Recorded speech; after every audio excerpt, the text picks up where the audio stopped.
Ask anyone to name the largest thing they can picture, and they will reach for something they have seen: a mountain, an ocean, maybe a planet, or the sun. But here is what that instinct leaves out. The largest thing in the universe is not an object you could ever see, photograph, or travel to. It is a structure of galaxies roughly 10 billion light-years across, nearly a tenth of the entire observable universe, traced for us in the death flashes of exploding stars. Light itself has not had time to cross it since the universe began. Its two ends have never been in contact and never will be. And strangest of all, our single best rule for the whole cosmos, the law that lets us write one equation for everything, says a structure that large should not be able to exist. So either the largest thing in the universe is breaking the rules we wrote, or it is not quite the thing we believe it is. Get comfortable. Hit subscribe if you're new here. Because by the end of this, the word largest will never feel the same again, and you will know exactly how small and how strangely capable a single noticing creature can be. Now let's slowly ease into this.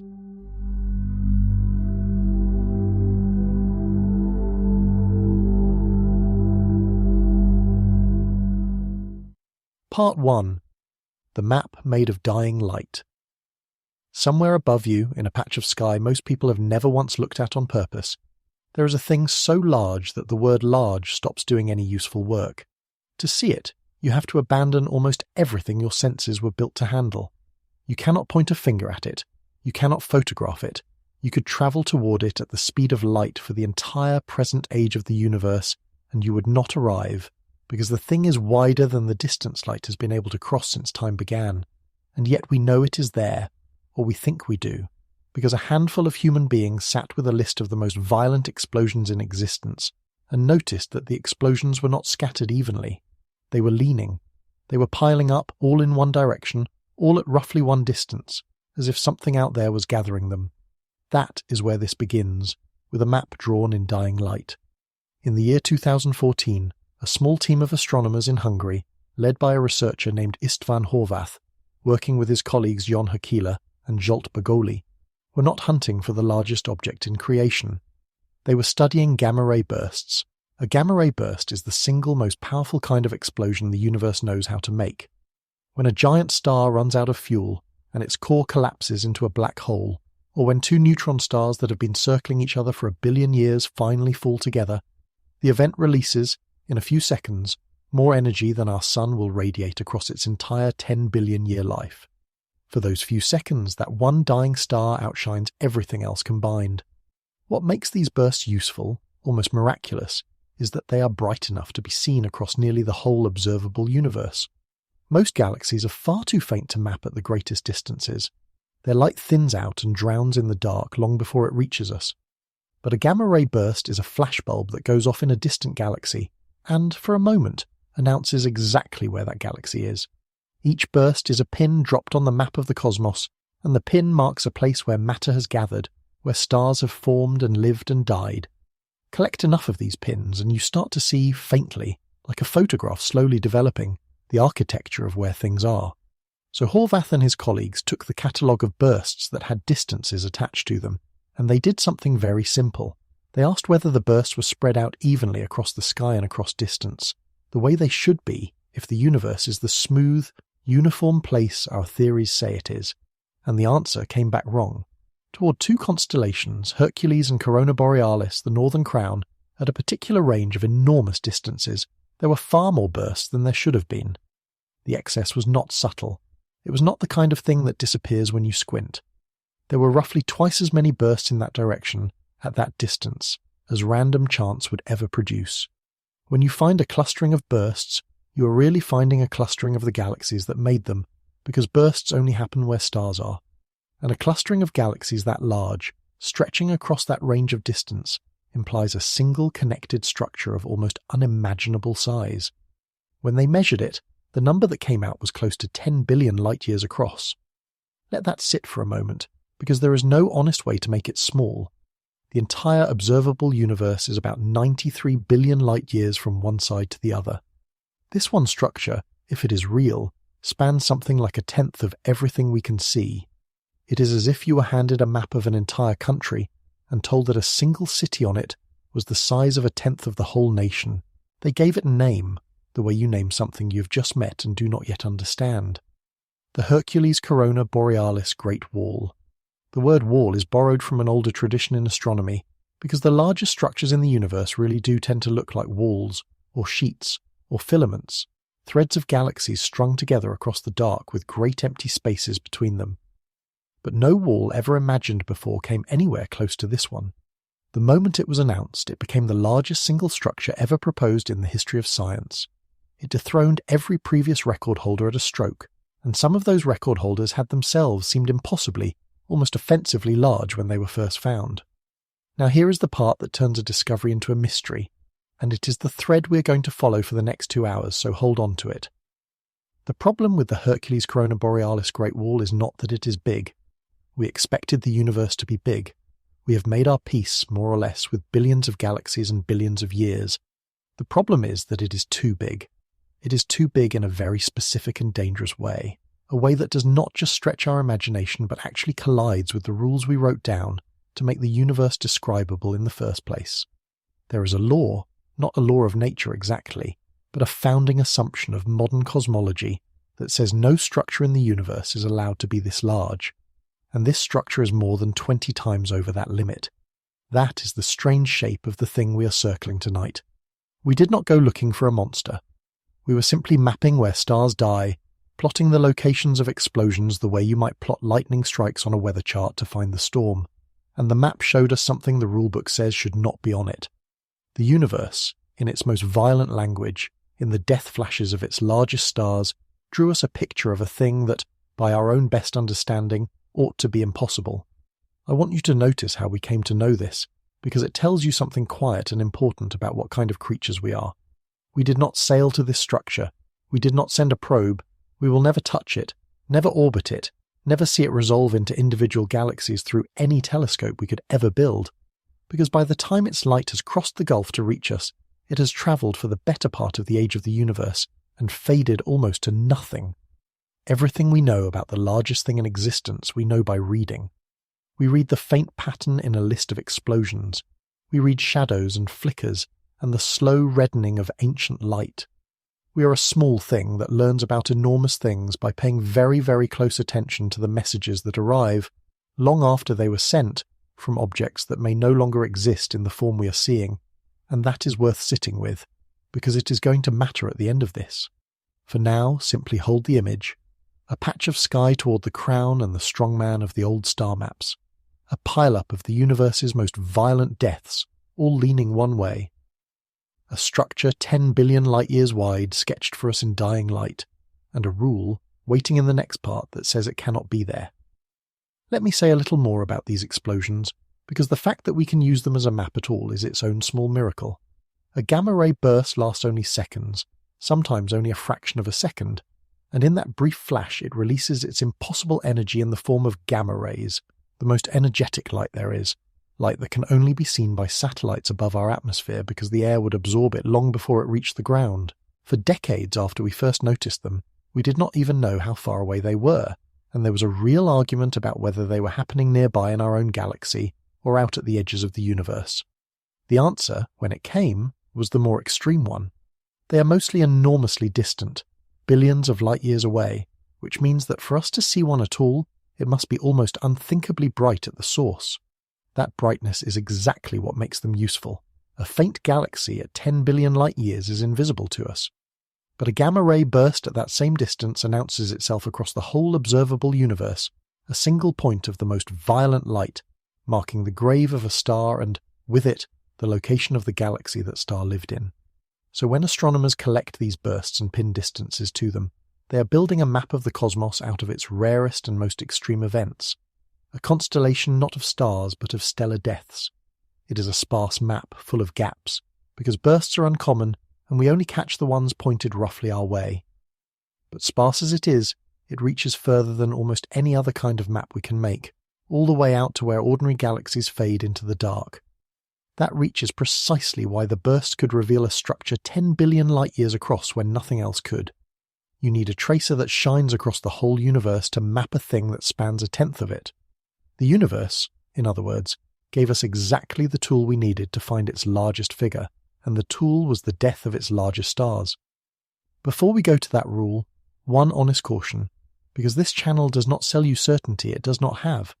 The Hercules Borealis Great Wall is built from a relatively small number of bursts, and not everyone is convinced.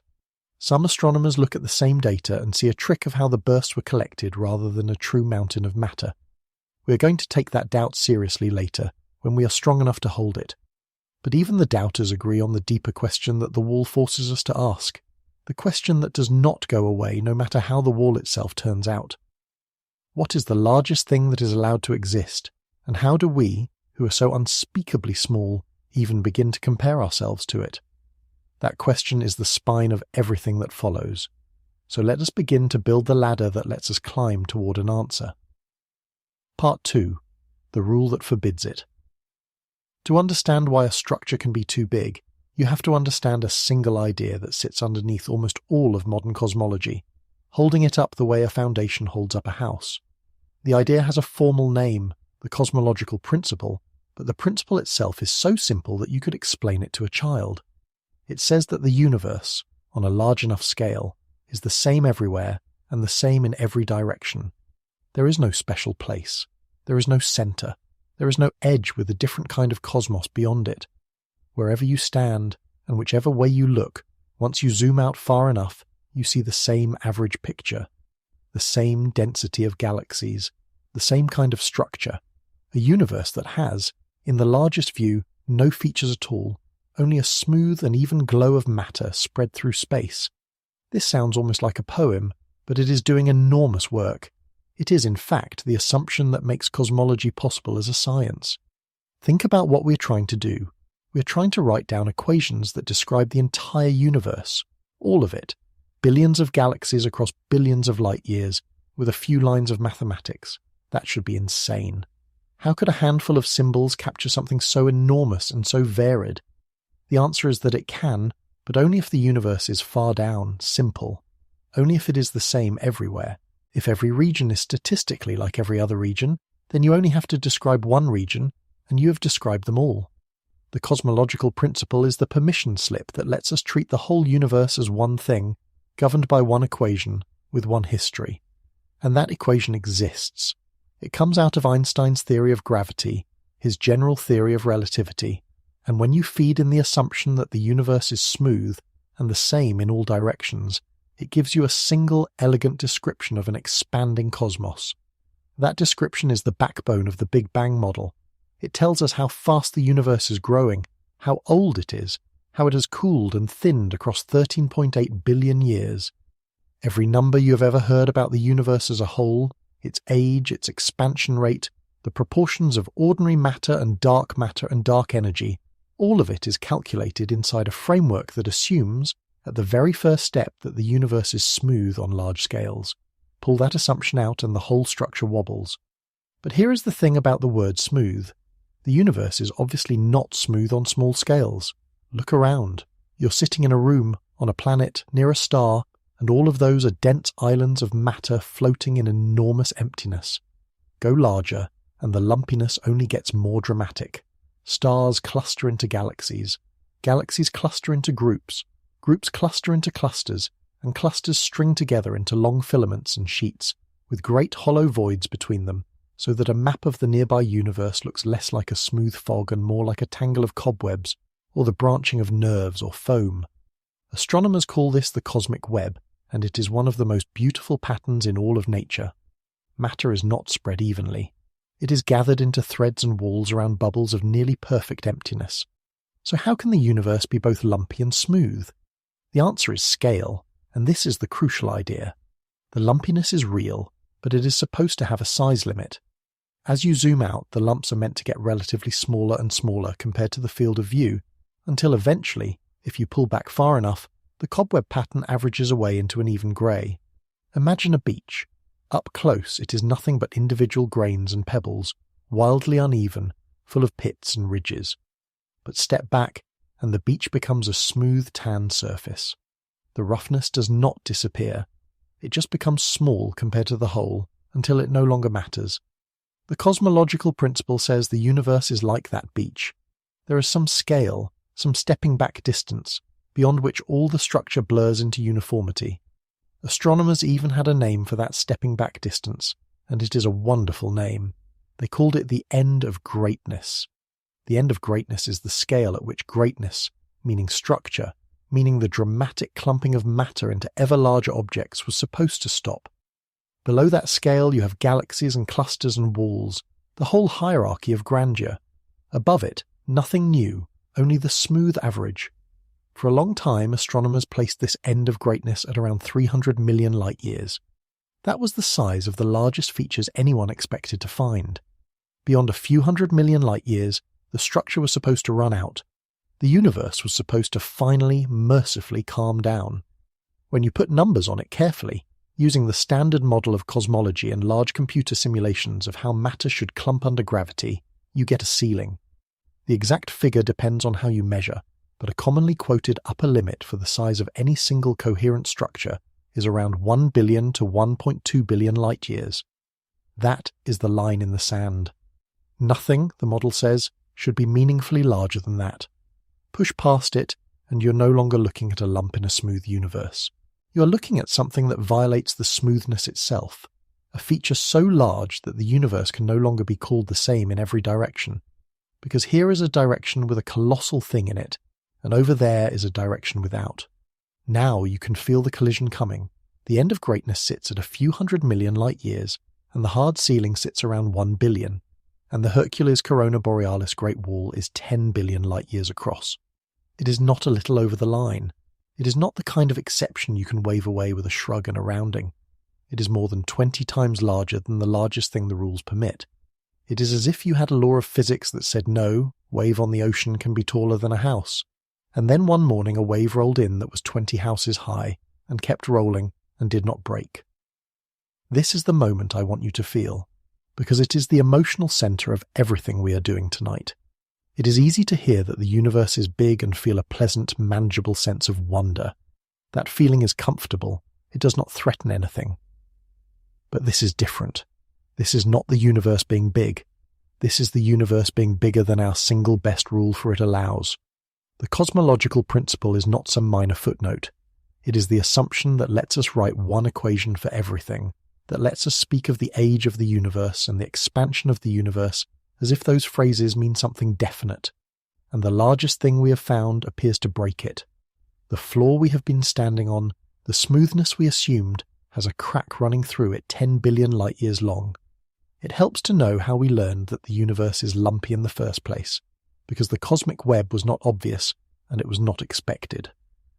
For a long time, astronomers assumed galaxies were scattered more or less randomly through space, like grains of sand thrown across a floor.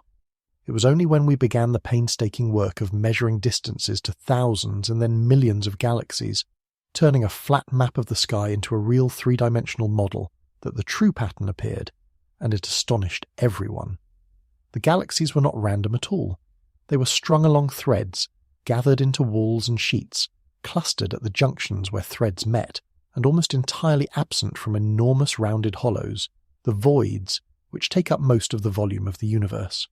Matter, it turned out, is arranged like foam, or like a sponge, dense films of galaxies wrapped around empty bubbles, the whole thing branching and connecting across hundreds of millions of light-years.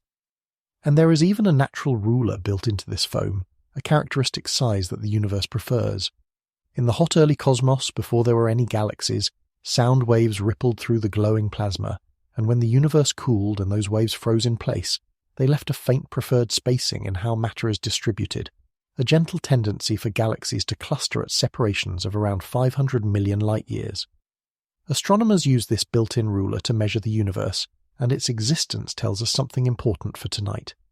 It means there is a known scale to the cosmic web, a size at which the foam has its bubbles, and beyond which the structure is supposed to be just more foam, statistically the same in every direction. The homogeneity scale, the ceiling we keep running into, is not an arbitrary number someone made up. It comes out of the same physics that built the foam, the same early ripples, the same patient gravity. That is what makes the giant walls so unsettling. They are not just larger than we expected.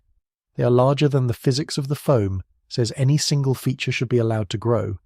It is worth lingering on why scientists hold the cosmological principle so tightly, because it is not stubbornness. The principle has earned its place by being right again and again. Every time we have been able to test whether one part of the universe resembles another, at least on moderate scales, it has. The afterglow of the early cosmos is the same temperature in every direction to a tiny fraction of a degree. Galaxies of the same kinds, with the same chemistry and the same behavior, appear in every direction we look. The laws of physics themselves, as far as we can measure, are identical here and at the edge of the observable universe. So the assumption of sameness is not a lazy guess. It is a hard-won observation that has passed test after test, which is exactly what makes the giant structures so provocative. They are not challenging a careless assumption. They are challenging one of the best supported ideas we have, and a challenge to a well-tested idea is far more interesting and far more dangerous than a challenge to a weak one. There are only a few ways out of a collision like this, and we'll walk through every one of them before the night is over. Maybe the wall is not as large as it looks, a mirage in thin data. Maybe it is real, but it is not a true object, only a pattern, a coincidence of perspective that does not really break the rule. Or maybe, and this is the possibility that keeps some cosmologists awake, the rule itself is wrong, or wrong past a certain scale, and the universe is lumpier and stranger and more lopsided than the clean equations allow. We are not going to resolve it for you tonight, because it is not resolved in reality. But we are going to understand exactly what is at stake, and to do that, we first have to do something that sounds simple, and turns out to be one of the most vertiginous things a human mind can attempt. We have to actually compare ourselves to these sizes. We have to build the ladder, rung by rung, from your own body all the way up to a wall 10 billion light-years wide, and climb it slowly enough to feel every step. Part 3. Building a ladder to compare. Start with your own hand. Hold it up in the dark if you like, and look at it. This familiar shape a few inches across, warm, yours. You are, head to foot, a little under 2 meters of patterned matter. That is the bottom rung of the ladder, and it is the only rung you will ever truly inhabit. Everything from here on up, we reach by reasoning and by light, never by standing there. So we begin where we are, with a body that has a comfortable, knowable size, and we start to climb, and I want you to feel how quickly the climbing leaves your intuition behind. Step up to the planet beneath you. The Earth is about 12,700 kilometers across. Compared to your body, that is roughly 7.5 million times larger. Already at the very first real step, the number has run past anything your senses can hold. You can picture a person. You can, with effort, picture a city. You cannot actually picture 7.5 million of yourself laid end to end, wrapping around the curve of a world. You can say the words, but the image breaks. This is important to notice now, gently, at the start, because the breaking is going to happen again and again, and each time the gap between what you can say and what you can see is going to widen. The whole experience of cosmic scale is the experience of that gap opening under you. Now step off the Earth. The Moon, our nearest neighbour in space, is about 380,000 kilometres away. That distance, the Earth-to-Moon gap, is large enough to fit every other planet in the solar system, lined up side by side with room to spare. The fastest crewed vehicles humans have ever built took 3 days to cross it. Light, which does not slow down for anything, crosses it in a little over 1 second. Hold that as a unit, the 1 second jump from here to the Moon, because we are going to need a sense of how far light travels in a second, when the seconds start turning into years, and the years into billions. Step out to the Sun. It sits about 150 million kilometres away, a distance we call 1 astronomical unit, and light takes about 8 minutes to cross it. So the sunlight on your skin is always 8 minutes old. You never feel the sun as it is, only as it was 8 minutes ago. This is your first taste of a strange truth that is going to grow until it swallows the whole picture. The truth that in this universe, to look out into space is always to look back into time, because light is fast but the distances are not kind, and everything you see is a message from the past. Already, at the scale of the solar system, you are seeing an 8-minute-old sun. By the end of this climb, you will be looking at things as they were before the Earth had formed. Keep going. Past the Earth, past Mars, out beyond the giant planets, to Neptune, which orbits at about 30 times the Earth's distance from the Sun. Light that left the Sun takes more than 4 hours to reach Neptune. Our fastest space probes, hurled outward with every trick of gravity we know, take years and years to get there. And even Neptune is not the edge of the Sun's domain. Beyond it lies a thin shell of icy bodies, and beyond that, a faint cloud of comets that may stretch a good fraction of the way to the next star, held by the sun's gravity in a grip so gentle it barely counts. The solar system, taken generously, is a region light needs the better part of a year to cross, and this entire system, this whole arrangement of sun and worlds and ice that took us so many steps to climb through, is about to become a single invisible point. Because now we take the step that first taught humanity what loneliness on a cosmic scale really means. We go to the nearest other star. Its name is Proxima Centauri, a small red star, and it lies 4.24 light-years away. Say that slowly. 4.24 light-years. Light, which crossed from the sun to your eye in 8 minutes, which leapt to the moon in a single second, needs 4.25 years to reach the very nearest star beyond our own. If you could shrink the sun down to the size of a single grain of sand and set it on a table, the nearest other grain of sand, the next star, would be something like 40 kilometers away. Between those two grains, nothing but emptiness. That is the real texture of the galaxy. Not a crowded field of suns, but a scattering of lonely sparks separated by gulfs so wide that the fastest object humans have ever launched would need tens of thousands of years to cross even the very first gap. Stand on that for a moment, because it reframes the whole climb. We have taken only a handful of steps, from a hand in the dark to the nearest star, and already we have left behind any hope of travel. Every rung from here up is a rung we reach only with light and reason, and we are still, cosmically speaking, standing on our own doorstep. The nearest star is a neighbour. We have not even begun to leave the neighbourhood. Let me pause here and do the thing this channel exists to do, which is to make the abstract into something you can feel in your body, rather than just nod at in your head. So close your eyes for this, if you are somewhere you safely can. Begin with the sense of your own size, the boundary of your skin, the few feet of you. Now let the view pull back slowly, the way a camera rises. See the room around you, the walls, the roof. Keep rising. See the building from above, the street, the dark grid of the town with its scattered lights. Keep rising gently, no hurry. The town becomes a glowing smear, then one of many smears along a coastline, then the coastline curves, and you're looking at the round shoulder of the earth, blue and white and turning, with the thin, bright line of the atmosphere along its edge, the only thing between every living person and the black. Keep rising. The earth shrinks to a marble, then to a bright dot, and the moon's orbit becomes a faint circle around it, and then that whole circle shrinks to nothing. The sun blazes, and you pull back until it too is just a star, a particularly close one, and the orbits of all the planets, Neptune's great slow ring included, collapse into a single point of light.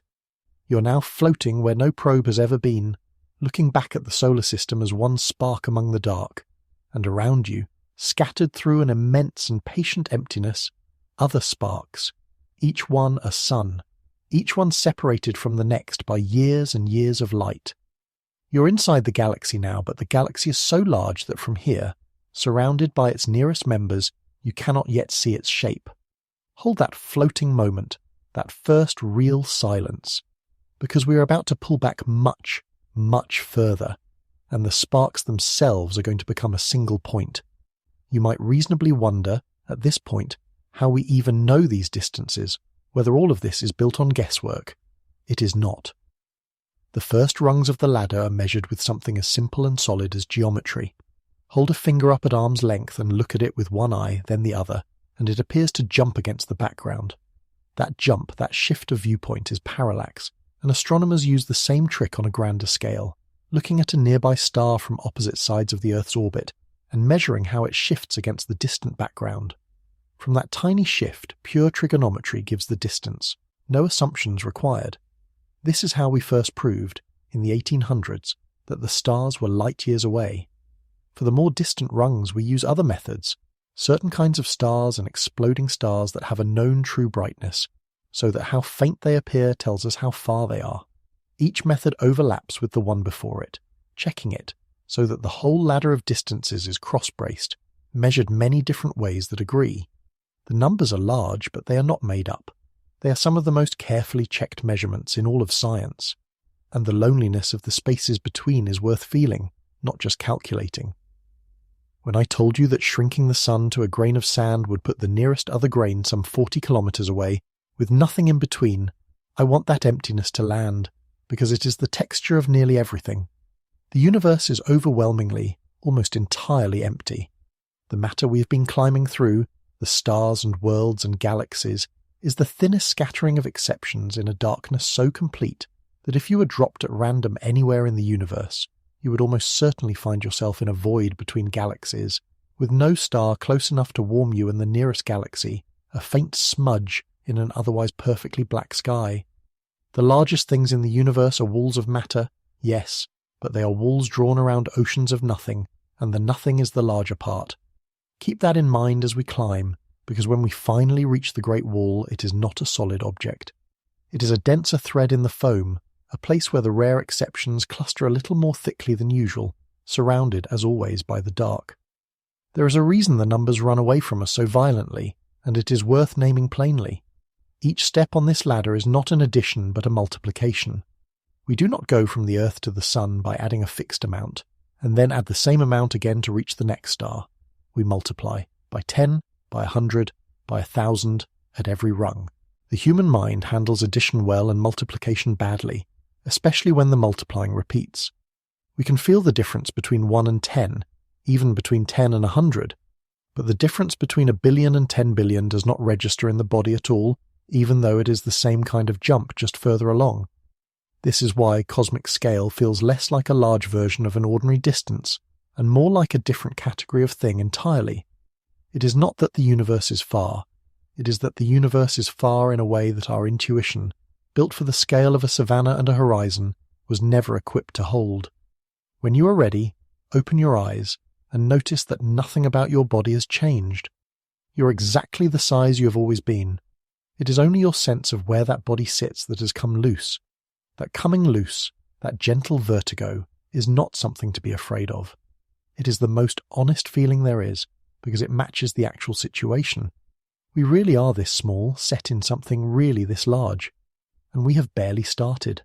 The nearest star was rung 5 or 6. The largest thing in the universe is at the very top of a ladder that keeps going long after the human mind has run out of pictures. So let us keep climbing into the galaxy and then past it and watch our entire home shrink into a grain. Part 4. The ladder keeps going. Pull back from the nearest star and let the whole galaxy come into view, because that is the next great rung, and it is a leap so large that the scale we just struggled with becomes a rounding error. Our galaxy, the Milky Way, is a flattened spiral of stars about 100,000 light-years across. Remember what a light-year meant a moment ago. It took light 4¼ years just to reach the nearest star. Now, we're talking about a structure that light needs 100,000 years to cross from edge to edge, and it is not a thin scattering.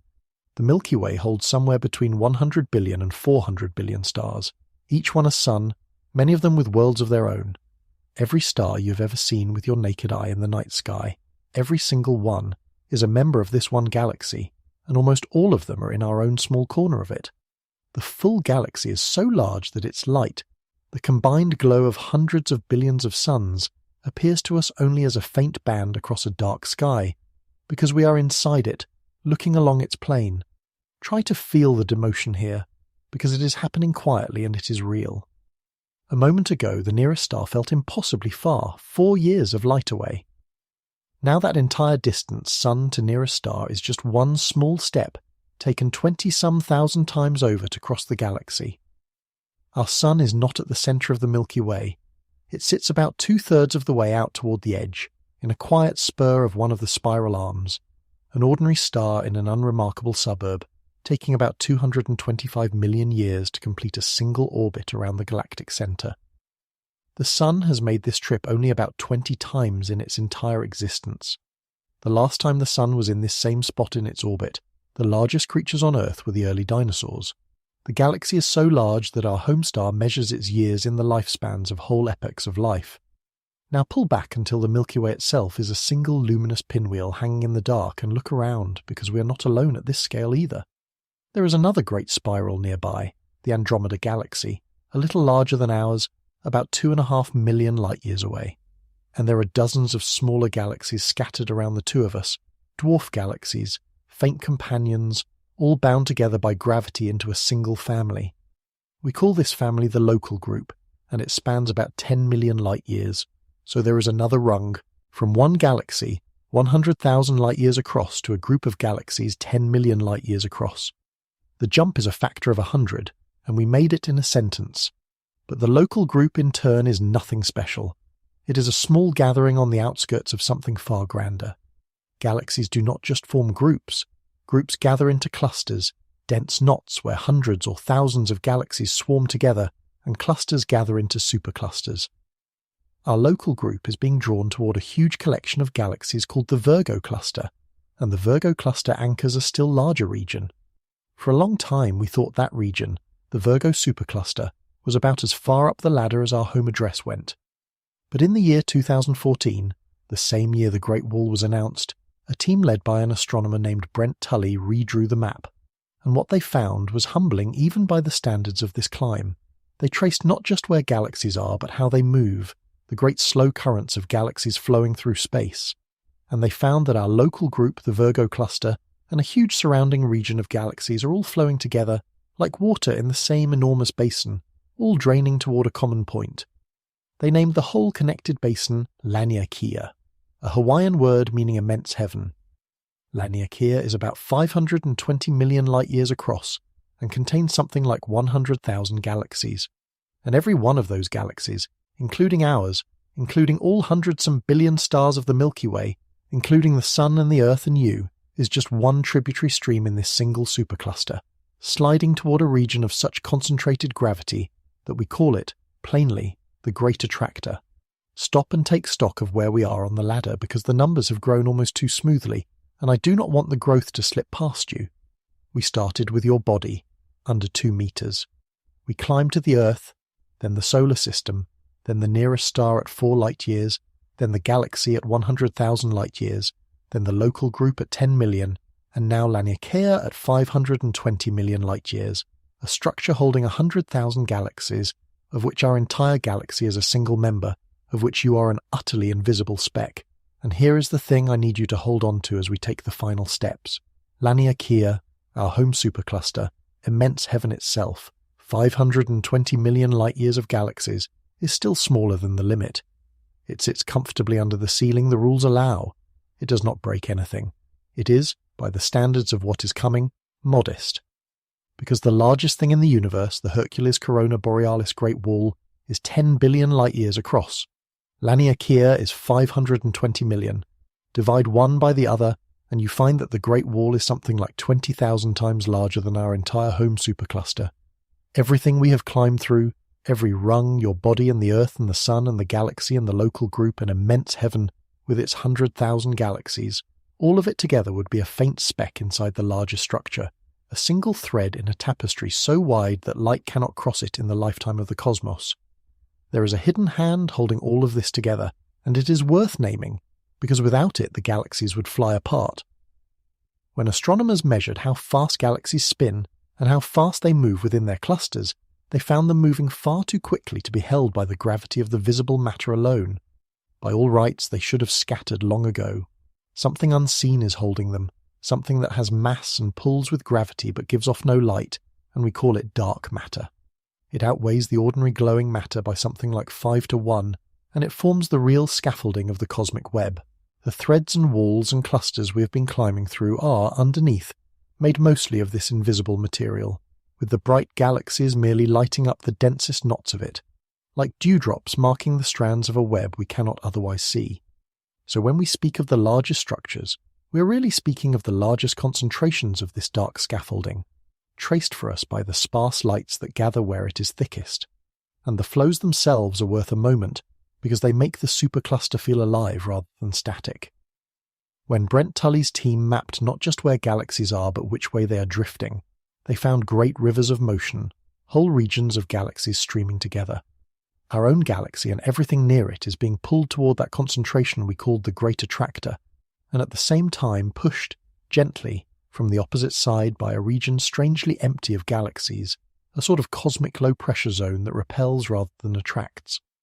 Between the pulling and the pushing, our entire supercluster has a current, a direction of flow, and that flow is what defines immense heaven as a single connected basin rather than a random crowd.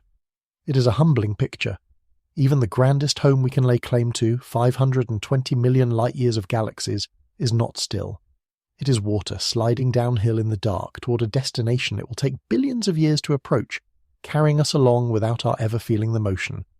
And our own galaxy has a future written into these motions, one that makes the grand scales personal. Andromeda, the great spiral 2.5 million light-years away, is not drifting away from us with the general expansion of the universe. It is falling toward us, pulled by the mutual gravity that binds our local group, closing the distance at well over 100 kilometers every second. In something like 4 to 5 billion years, the two galaxies will meet and slowly merge, their stars sweeping past one another, almost none of them actually colliding because the spaces between stars are so enormous. Until over hundreds of millions of years, the two spirals settle into a single larger galaxy. By then, the Sun will be nearing the end of its own life. So even at the modest rung of the local group, nothing is fixed. The grand architecture we have climbed is not a frozen sculpture, but a slow and ceaseless motion. Galaxies falling toward galaxies, superclusters draining toward attractors, the whole structure quietly rearranging itself across spans of time that dwarf the entire history of life on Earth. This is the view from which the rest of the night makes sense. We have built the ladder honestly, rung by measured rung, and we have climbed it until our largest familiar home, the supercluster, became small. Now, and only now, are we ready to stand inside the wall itself, to walk back to that pile-up of dying stars toward the crown of the north, and look at it with the whole ladder underneath us. Because the wall is not just a big number anymore, it is the top of a hierarchy we have personally climbed, and that climb is the only way to feel what it means. So let us go there. Let us go and stand, as much as a mind can stand anywhere, inside the largest thing that may or may not be allowed to exist. Part 5. The wall itself. Now we go back to it, to the patch of sky toward Hercules and Corona Borealis where the explosions piled up, and this time we go with the whole ladder beneath our feet. We know now what a light-year costs. We know that the nearest star is 4 of them away, that our galaxy is 100,000 across, that immense heaven with its 100,000 galaxies spans 520 million. So when I tell you the Hercules Corona Borealis Great Wall is 10 billion light-years on its longest axis, you have the rungs to climb toward that number, instead of just hearing it as noise. 10 billion light-years, almost 1/10 of the entire observable universe, end to end, in a single connected feature. By the most generous measurements, it stretches roughly 10 billion light-years one way and 7 billion the other, and it is nearly 1 billion light-years thick. It is not a thin thread, it is a slab of cosmos. Let me try to place you inside it, because that is the only way this number stops being abstract and starts being something your body can register. So imagine, as much as a mind can, that you are standing somewhere within the wall, among its galaxies. The first thing to understand is that you would not know you were inside anything at all. The galaxies around you would be ordinary galaxies, scattered at ordinary distances, millions of light-years apart, the same kind of starry pinwheels that surround us here. The structure is so enormous that from any point within it, it simply looks like a normal patch of universe. You cannot see the wall by being in it, any more than a single ant on a continent can see the shape of the continent. The wall is a thing you can only perceive by stepping impossibly far back and looking at the statistics of where the galaxies are, which is exactly, and only, what we did. Now feel the size of it through time, because in this universe size and time are the same measurement wearing 2 faces. Light from the near edge of the wall and light from the far edge do not leave at the same moment in our story. The wall is so far across that light needs the better part of 10 billion years to cross it. The light arriving from its far side left when the universe was less than half its present age, long before the Sun and the Earth existed, long before there was anyone anywhere to call it large. If you were standing inside the wall and you looked toward its far edge, you would not be seeing the far edge as it is. You would be seeing it as it was billions of years before you were standing there. The wall is so wide that no event on one side of it could ever be known on the other side within the entire history of the universe so far. A civilization could rise and fall on one edge of the wall, and a signal announcing it, travelling at the absolute speed limit of reality, would still be in transit, would have crossed only a fraction of the way by the time everything ended. That is what 10 billion light-years means. It means a single object inside which causality itself is broken into disconnected pieces, where no part can ever have communicated with the opposite part, where the structure cannot, even in principle, know its own far side. You could never see the whole of the thing you were standing in. Not with a better telescope, not with more time, not ever. The light has not had long enough to cross, and the universe will likely be unrecognizable, its stars long dead before it does. The largest thing in existence is a thing that cannot be witnessed whole by anyone, anywhere, including by itself. Sit in that for a slow moment. We're used to the idea that some things are too far away to visit. This is something stranger. This is a single object so large that it outruns light across the age of the universe, so large that its own two ends are to each other, forever in the unreachable past. And we, who cannot cross to the nearest star, who measure 4 light years as an impossible gulf, found it, named it, and measured it, by reading the deathlight of stars that detonated billions of years before our planet cooled. Here is the realization I want to leave at the center of this part, because everything else tonight will orbit around it. It is one thing to say the universe is large. That is a comfortable thought, almost a cozy one, but this is not that. The Hercules Corona Borealis Great Wall is not just large. It is large in a way that breaks the rule we wrote to keep the universe describable. We spent the whole of the last part climbing a ladder, and the topmost rung, the largest structure, is a rung our own physics says should not be there. Our single best principle for the entire cosmos, the assumption of smoothness that lets us write one equation for everything, forbids a structure this size. And yet there it is, sketched in the universe's most violent language, sitting 20,000 times larger than our home supercluster, and more than 20 times over the limit. The rule and the thing cannot both be exactly right. One of them is going to have to give, and notice the quiet thing that has happened to our place in the picture. When we began the climb, you were the bottom rung, a body in a dark room. We have now reached the top rung, and from up here, your body is not even a speck. It is a speck of a speck of a speck. If the Great Wall were the size of a country, the Milky Way would be a single grain of dust somewhere in it, and you would be smaller than any unit that grain could be divided into and still mean anything. The distance between you and the largest thing is, in pure ratio, something like 10 billion to 1. You are, compared to the wall, almost exactly as small as a single atom is compared to you, and yet here is the part that should make the smallness feel like something other than despair. The atom does not know your size, the atom cannot map you, but you, the unspeakably small thing, mapped the wall. You climbed the entire ladder in your mind in the last few minutes. The gap between you and the largest structure is the largest ratio we will discuss tonight, and you are the only thing on either end of it that knows the gap is there. Let me give you one more way to feel the depth of it, through the calendar of light rather than the yardstick of distance. When you look at the sun, you see it as it was 8 minutes ago. When you look at the nearest star 4 years ago, when you look at the Andromeda galaxy, you are seeing light that left 2.5 million years ago, when our earliest ancestors were first learning to shape stone. Now extend that scale to the Great Wall. The light arriving from its near regions left billions of years ago. The light from its far side left when the universe was less than half its present age, before the sun had formed, before there was a planet for anyone to stand on and call the structure large. So the wall is not only a place, it is a span of time made visible. To look across it is to look across most of cosmic history, to see its different parts not as they are but as they were at wildly different ages of the universe. You can never see the wall in a single moment, because it has no single moment for you. Every part of it reaches you from a different depth of the past.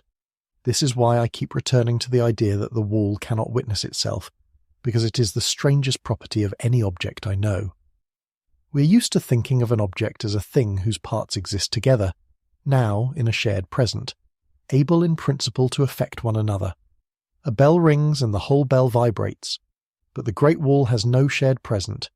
A signal sent from one edge, travelling at the absolute speed limit of the universe, would not have reached the far edge in all the time since the universe began.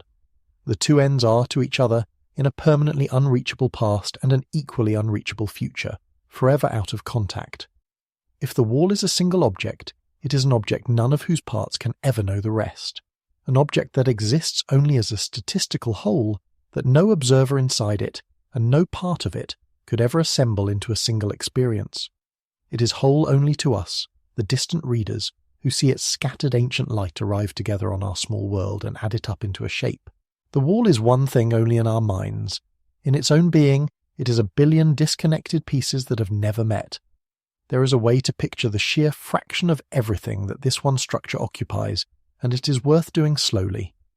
The observable universe is everything we could ever, even in principle, receive light from, the entire sphere of the visible cosmos out to the limits set by the age of the universe and the speed of light. It is the largest arena there is for us, and a single structure within it spans a full tenth of that arena, end to end. Imagine a map of the whole visible universe laid out before you, every galaxy that has ever sent us light, 2 trillion galaxies arranged across the sphere. Now imagine reaching out and drawing a single connected feature across a tenth of the entire map in one unbroken stroke. That is the Great Wall. Not a tenth of a galaxy, not a tenth of a cluster, but a tenth of everything that can be seen, occupied by one structure that, by our rules, should not be coherent on that scale at all. There is one more honest note before we leave the wall, and it is the note that makes this science rather than a story. I told you the wall is sketched from gamma-ray bursts, and bursts are rare and unevenly observed, and that not everyone agrees the wall is as solid as it looks. We are going to face that doubt directly in a little while, when we ask whether the largest thing is a thing at all. But before we can weigh the doubt fairly, we should see that the wall is not a lone freak. It is not one improbable structure standing by itself that we could dismiss as a fluke and move on. It has company. There is a whole roster of structures found by completely different methods that also push past the limit, that also seem too big to be allowed. So before we ask whether to believe in the wall, let us meet the others. Let us see how crowded the impossible has become. Part 6. The Other Giants. Before the Hercules Corona Borealis Great Wall took the crown, there was another king, and its story is worth telling because it shows that the word largest has never sat still in astronomy. It has been claimed and surrendered again and again, like a title belt passed between fighters. The king before the wall was called the Sloan Great Wall, and when it was found, it caused its own quiet earthquake. In the early 2000s, astronomers were building the most ambitious map of the universe ever attempted, the Sloan Digital Sky Survey, which patiently measured the distances to hundreds of thousands of galaxies, turning a flat picture of the sky into a three-dimensional model of where things actually are. And in that map, a team including the Princeton astronomer Richard Gott found an enormous sheet of galaxies, a true wall, stretching about 1.37 billion light-years across. At the time, it was the largest known structure in the universe, and it already sat right at or past the edge of what the rules allowed. The Sloan Great Wall is built from galaxies you can see directly, mapped one by one, which makes it harder to dismiss than a structure traced only by distant explosions. Thousands of galaxies strung together into a single connected formation longer than 1 billion light-years. When you compare it to our home, the contrast is staggering. It is more than twice the width of Laniakea, more than 10,000 times the width of our galaxy, and for a while it stood as the outer limit of cosmic grandeur, the largest thing we knew. Then the gamma-ray bursts revealed the Hercules Corona Borealis Great Wall, almost 10 times larger again, and the Sloan Great Wall was suddenly only the second largest, a king dethroned. But it did not go away. It is still there, still enormous, still pressing against the same limit. The point is not which one is bigger. The point is that we keep finding them. Because there are more. In the year 2013, a year before the Great Wall, a team led by the astronomer Roger Close announced something they called the Huge Large Quasar Group. Quasars are the blazing cores of galaxies where a giant black hole is feeding and pouring out light, and like gamma-ray bursts they can be seen across enormous distances, which makes them useful pins for the cosmic map. Klaus and his colleagues found a group of 73 quasars clustered together across a region about 4 billion light-years wide. 4 billion light-years, again several times over the limit the standard model permits, and when they published it, they made the collision explicit. They argued, in plain scientific language, that a structure this large appeared to be in tension with the cosmological principle itself, with the assumption of smoothness. This was not a fringe claim in an obscure corner. It was a direct, peer-reviewed statement that the largest structures we were finding seemed to break the rule. There is another, found in the same patient galaxy maps, called the Borealis Great Wall, announced in the year 2016. BOSS stands for a particular galaxy survey, and the wall named after it is a connected complex of superclusters spanning about 1 billion light-years, a tangle of dense regions and the bridges between them so massive that the astronomers who found it described it as one of the largest structures known, and it too sits at the edge of or beyond the permitted scale, so now count them with me: the Sloan Great Wall, over 1 billion light-years, the huge large quasar group, 4 billion, the Boss Great Wall, around 1 billion, the Hercules Borealis Great Wall, 10 billion. Different methods, different teams, different kinds of objects used as tracers, galaxies and quasars and gamma-ray bursts, and they all point the same way. They all keep finding structures that the rules say should be too rare to stumble across, and we're not stumbling across them rarely. We're finding them again and again. This is the part where a single anomaly becomes a pattern, and a pattern is a very different thing to face than a lone exception. If there were only the Hercules Borealis Great Wall, you could reasonably say, well, gamma-ray bursts are tricky. Perhaps the data fooled us. Let us set it aside. One strange result in a noisy field is not a crisis. That is how science is supposed to work. You do not rebuild your foundations because of one surprising measurement. But that is not the situation we are in. We are in a situation where structure after structure, found by independent means, lines up past the limit, where the exception is starting to look less like an exception and more like a feature of the universe we had simply not been able to see before. The question stops being, is the wall real, and becomes something harder. The question becomes, why does the universe keep showing us things that are too big, and what does it mean that it does? The history of the largest known structure is, in a way, the history of our maps growing larger, and it is worth walking through because it teaches the right kind of humility.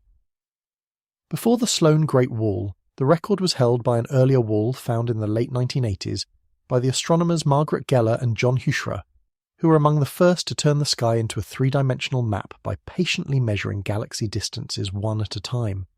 When they plotted their results, a long sheet of galaxies appeared, stretching across hundreds of millions of light-years, and they called it the Great Wall, full stop, because at the time it was the largest thing anyone had ever charted. It stunned the field. People had genuinely not expected structure on that scale. And then the maps grew, the surveys reached further, and the Sloan team found a wall more than twice as long, and the original Great Wall had to be renamed and became merely one wall among several. That pattern, of each generation's largest structure being overtaken by the next, is exactly why careful astronomers hold the current giants loosely. It is not that the earlier walls were wrong. Geller and Huchra's wall is still there, still real, still enormous. It is that largest is a moving target when you're working at the edge of your instruments, and the thing at the very edge is always the one most likely to be revised as the edge moves outward. The quasar groups and the gamma-ray burst wall sit at the new frontier, far beyond where galaxies can be mapped one by one, and so they are charted with sparser, rougher tools, which is both why they can be so large and why they must be held with care. But notice what has not happened across all these revisions. Not once has the largest structure gotten smaller as our maps improved. Every time the frontier moved outward, the largest known thing got bigger, not smaller. We went from walls of a few 100 million light-years to walls of more than 1 billion to quasar groups of 4 billion to a burst trace structure of 10 billion. The trend has only ever run one way, toward greater and greater structures, further and further past the supposed ceiling. That trend is itself a kind of evidence, or at least a kind of warning. It suggests that whatever is going on, it is not a single fluke that will vanish on closer inspection, but a persistent feature of the universe that keeps showing its face more clearly the deeper we look. The exception keeps refusing to behave like an exception, and there is a quiet lesson in the fact that none of these dethroned structures vanished. The earlier Great Wall is still there, the Sloan Great Wall is still there. Each one, when it lost the title of largest, remained exactly as enormous as it had always been. What changed was only our knowledge of how much more there was beyond it. That is a gentle reminder about the nature of this whole pursuit. We are not discovering that the universe is large in a way that will ever be finished, a final number we can write down and set aside. We are discovering again and again that it is larger than the last time we looked, and that the largest thing we know is always a statement about the reach of our instruments as much as about the universe itself. The frontier of the largest structure is really the frontier of our own seeing, moving outward, finding grandeur wherever it arrives. And it is worth pausing on what these structures have in common beyond size, because there is a thread, and the thread leads us to the most personal part of tonight's story. Every one of these giants was found not by seeing a glowing object in a telescope, but by reading.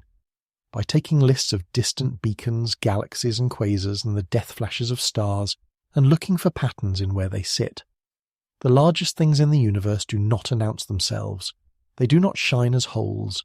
They are reconstructed painstakingly from sparse points of light by people sitting at screens noticing that the dots are not random. The universe drew its largest figures in a code so faint that you can only read it by stepping back across billions of light years and squinting at the statistics. And in the last few years, the person doing the most remarkable reading of that code has been a single young researcher working through the catalogues of quasar light who has found not one but two new giants near the same patch of sky, structures so geometrically strange that they have reopened the entire debate. So let us go to her and to the arc and the ring she found, because the story of the largest things in the universe turns out to also be a very human story about what it takes to see. Part 7. The Arc and the Ring. The two newest giants in this story were not found in a flash of explosions or in a grand survey announced by 100-strong collaboration. They were found by a graduate student reading the shadows in starlight, and the method she used is so elegant that it deserves to be understood slowly because it changes how you picture the whole search. Her name is Alexia Lopez, and she has been working at an institute in the north of England, sifting through the light of distant quasars to map structures that no telescope can see directly. To understand what she did, you have to understand one beautiful trick of physics, the trick of the absorbing shadow. A quasar, remember, is the brilliant core of a distant galaxy, a black hole feeding so violently that it outshines all the stars around it. From across the universe, a quasar looks like a single intense point of light, a lighthouse at the edge of the observable cosmos. Now, the light from that lighthouse has to travel for billions of years to reach us, and along the way it passes through everything that lies between there and here. It passes through clouds of gas, the thin material that drifts in and around galaxies, and when light passes through gas, the gas drinks certain exact colours out of it. Each kind of atom absorbs its own particular set of wavelengths, like a fingerprint. So when the quasar's light finally arrives and we spread it out into a spectrum, we do not just see the quasar. We see, written into its light as dark gaps, the signatures of every cloud of gas the light passed through on its long journey, each one stamped at the precise colour of the element doing the absorbing. Lopez focused on a particular fingerprint, the signature of magnesium that has been stripped of one of its electrons, a signature that marks cool clouds of gas around galaxies. By looking at thousands upon thousands of quasars and finding these magnesium shadows in their light, she could map not the quasars themselves, but the gas in front of them, the invisible material draped across the spaces between us and those distant beacons. Each absorbing cloud has a measurable distance, because the stretching of its fingerprint by the expansion of the universe tells you how far the light has travelled since it passed through. So out of thousands of quasars and their thousands of shadows, a three-dimensional map slowly assembles, a map of where the gas is, and therefore of where the galaxies and structures are, painted entirely from the dark gaps in distant light. It was while reading this map of shadows that Lopez found the first of her giants, in the year 2021. She found an enormous, gently curving line of gas and galaxies, a near-symmetrical arc stretched across the sky at a distance of more than 9 billion light-years. When they measured its length, it came to about 3.3 billion light-years. 3.3 billion. Again, several times past the limit, a single coherent curve of matter so large that, on the sky, it would stretch across a span many times the width of the full moon, if your eyes could see it. They called it simply and accurately the giant arc, and it had a shape, a clean curving geometry, which is exactly the kind of thing the cosmological principle says should not appear at these scales. Random clumping does not usually draw clean arcs across billions of light-years. The arc looked, unsettlingly, designed, not in the sense of an intelligent maker, but in the sense of having a form, an order, where the rules predicted only smooth average nothing, and then, working in the same region of sky, reading the same kind of shadows, she found the second one and announced it at the start of the year 2024. This one was even stranger in form. It was a ring. A great ring of galaxies and gas, about 1.3 billion light-years in diameter, with a circumference on the order of 4 billion light-years, sitting at almost the same enormous distance, more than 9 billion light-years away, near the same constellation, the herdsman, Bootes. They called it the Big Ring, and now there were two of them, the Arc and the Ring, two huge geometric rule-breaking structures, close together on the sky, at a similar distance, found by the same patient method. Two giants in the same neighbourhood of the distant sky. I want you to feel the human shape of this moment, because it is the most intimate thing in the whole enormous story. Picture the scene as it must have been, not the cosmic structure but the discovery of it. A young researcher at a screen, surrounded by ordinary things, a desk, a window, the weather of an ordinary city outside. On the screen, a scatter of points, each one the position of a cloud of gas inferred from the shadow it cast in the light of a quasar nobody will ever visit. Thousands of these points drawn from the catalogues, each one a faint message from billions of years ago. And in that scatter, where everyone expected only randomness, a shape, a curve where there should be no curve, then later a ring where there should be no ring. The slow, careful, almost disbelieving work of checking and rechecking, of asking whether the eye is fooling itself, whether the pattern is real, or whether the mind has simply done what minds do and found a face in the noise. And the growing, sober conviction that the shape is statistically real, that the universe has drawn something here that our rulebook says it should not be able to draw. That is what it looks like to find the largest things in existence. Not a heroic voyage, not a thunderclap, but a person reading shadows, holding doubt and wonder in the same hands, trying to be honest about whether the thing on the screen is a thing in the sky. And notice again the method, because it is the quiet refrain of this whole night. We did not go to the Ark, we did not go to the Ring, we will never go. We found them by reading the light of dying and feeding things, the death flashes of stars and the drinking of gas and the blaze of black holes, all of it ancient, all of it arriving long after it was sent. The universe handed us a map written in its most extreme light, and a handful of people learned to read it. The largest things we know because we are very, very good at paying attention to faint old light. The scale of the data behind these discoveries is worth pausing on, because it is what makes the method trustworthy rather than fanciful.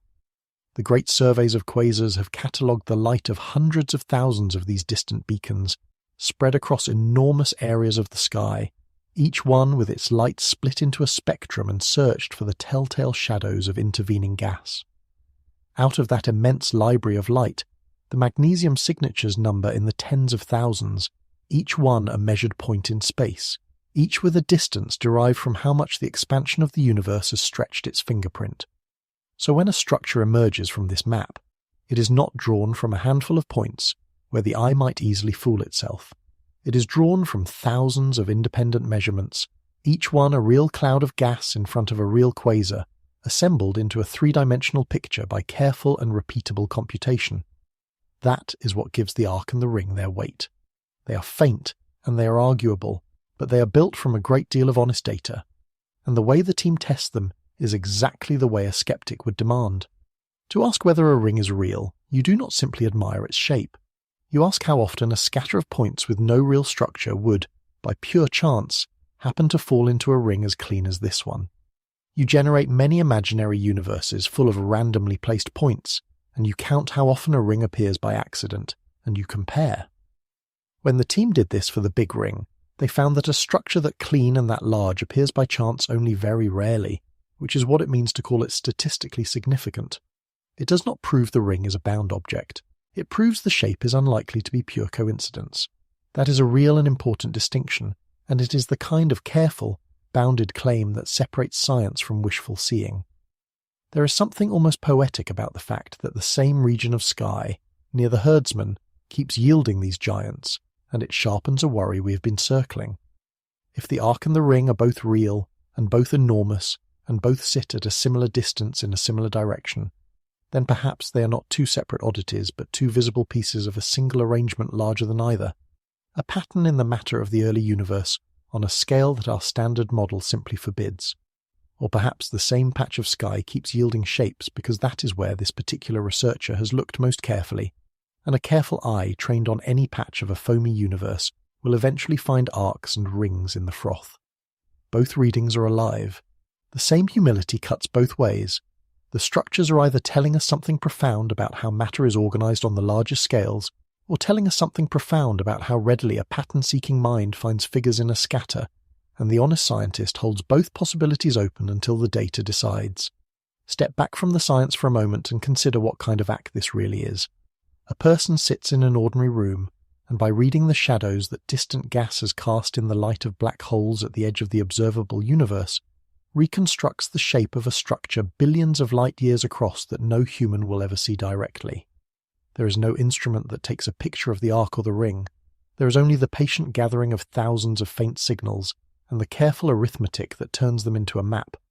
It is closer to reading a text in a language assembled from scattered fragments than to looking through a telescope at a thing, and it is worth honouring that this is how the largest discoveries at these scales are now made. Not by heroic voyages or single dramatic images, but by individual people, often young, often working quietly, who learn to read a code written across the whole sky in the faint and ancient light of dying and feeding things. But now the two new giants do something more than add to the roster. Because they sit together, the arc and the ring, in the same patch of sky, at the same distance, they raise a possibility that is hard to look at directly. They might be parts of one even larger arrangement. Two enormous structures side by side hint at a pattern at a scale beyond even themselves, a pattern the standard model has no room for at all, and their clean shapes, the arc and the circle, sharpen the central question into a blade. Because a clean shape is the kind of thing that is either a profound clue about the universe or a profound trick of perspective. A ring could be a real ring of matter, or it could be a chance alignment of unrelated clumps that happens, from our exact viewpoint, at our exact moment, to fall along a circle, the way three stars that are nowhere near each other can fall along a line in our sky and look like a belt. So we have arrived, finally, at the hinge of the whole story. We have to ask the question we have been circling all night. Is the largest thing in the universe actually a thing? Or have we been reading shapes into shadows? And to answer that, we have to confront a problem with the giants that is even deeper than the rule they seem to break. We have to confront the problem of time. Part 8. Too big to have formed. Here is the problem that turns the largest structures from a curiosity into something genuinely uncanny, and it has nothing to do with telescopes or statistics. It is a problem of gravity and time, and it cuts to the question of whether these giants can be objects at all. Everything we know about how structure forms in the universe says that gravity builds slowly. In the beginning, the matter of the cosmos was spread out almost perfectly smoothly, with only the faintest ripples, regions that were ever so slightly denser than their surroundings. Gravity took those faint ripples and went to work patiently over billions of years. The slightly denser regions pulled in a little more matter, which made them denser still, which let them pull harder, and so, grain by grain, gravity assembled the cosmic web. Stars gathered into galaxies, galaxies into groups, groups into clusters. It is a slow construction, and crucially, it is a local construction. Gravity can only pull together what is close enough to feel its pull within the available time, and that is where the giants run into a wall of their own.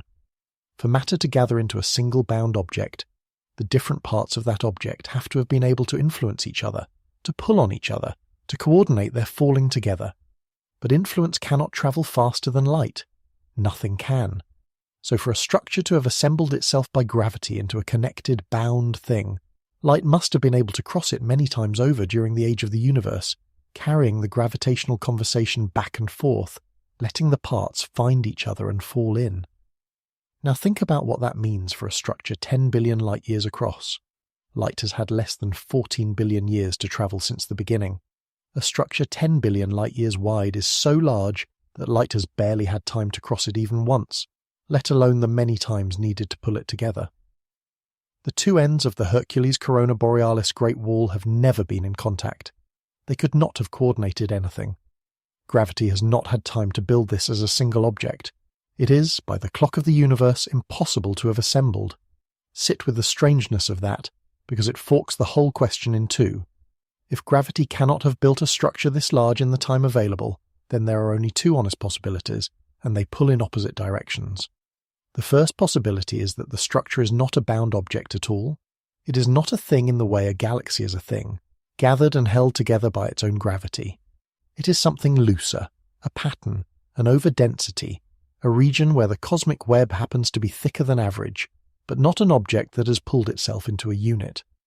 On this reading, the Great Wall is real the way a long mountain range is real, a feature you can trace on a map, but it is not a single body that was assembled and held.